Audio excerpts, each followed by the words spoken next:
dicen por todos lados, el cual me llena de orgullo ver mi nombre en el listado. Bienvenido todo el público que hoy se siente emparrandado.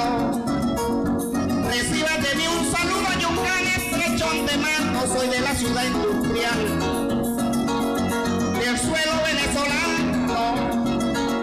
Somos tierra de campeones, magallanero restiado. Aquí fue la gran batalla, la que muchos recordamos, donde héroes de mi patria su vida sacrificaron. Ejemplos dos oficiales, hoy se encuentran sepultados cerca de la catedral, un sitio privilegiado. Uno fue Manuel Cedeño, aragüeño respetado, el otro fue Ambrosio Plaza, si no estoy equivocado.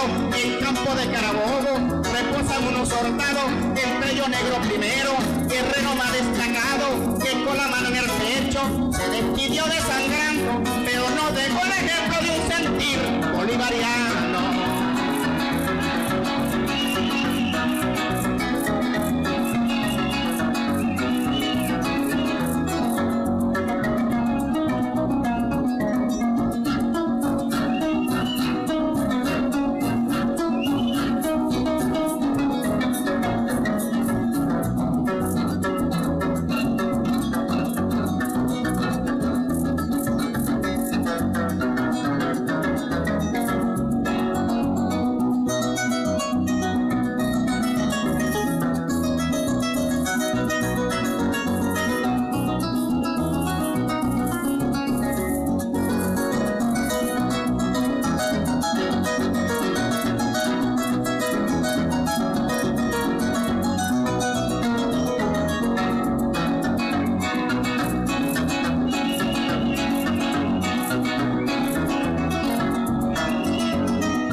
Estoy necesitando para seguir comunicando, el cual vengo interpretando.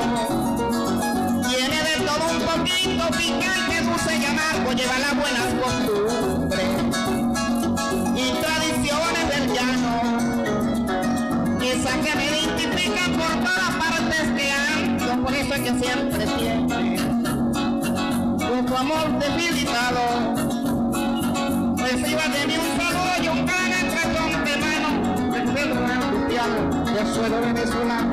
Somos tierra del campeón, magallanero restiado. Aquí fue la gran batalla, la que muchos recordamos, donde héroes de mi patria su vida sacrificaron. Ejemplos dos oficiales hoy se encuentran sepultados cerca de la catedral, un sitio privilegiado.